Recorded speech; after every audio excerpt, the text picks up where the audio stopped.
Bhantalal recording studio Guraru गया।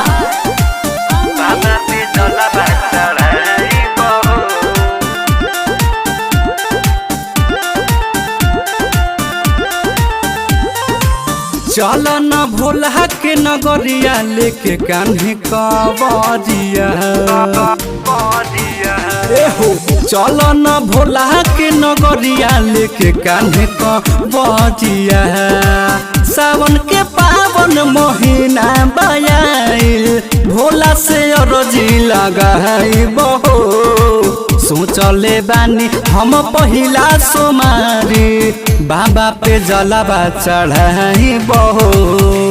सोचले बानी हम पहिला सोमारी बाबा पे जलवा चढ़ाई बहो।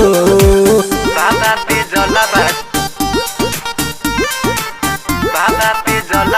चढ़ाई बहो। भंटालाल रिकॉर्डिंग स्टूडियो गुरारू गया।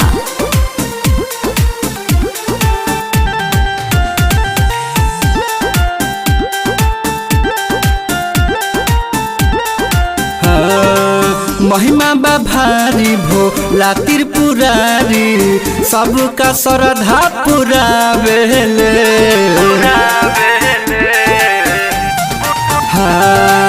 महिमा बा भारी भोला त्रिपुरारी सबका श्रद्धा पुरावेले। सुल्तानगंज से जलवा उठा के सुइया पहाड़ चढ़ जाई बहो। सोचले बानी हम पहिला सोमारी बाबा पे जलवा चढ़ाई बहो।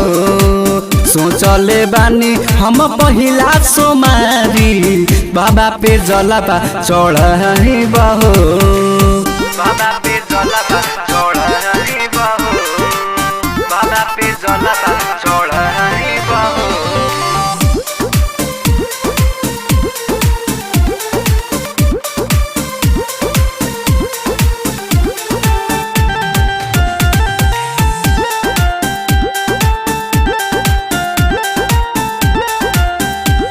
मनीष रोहतासी भीड़ होला खासी भंटालाल जनी घबरई हो। भंटालाल जनी घबरई हो। मनीष रोहतासी भीड़ होला खासी मिथलेश विकास न डरई हो। गेरुआ के रंग में होके उमंग में मोहनु निगम संगे जाई बहो।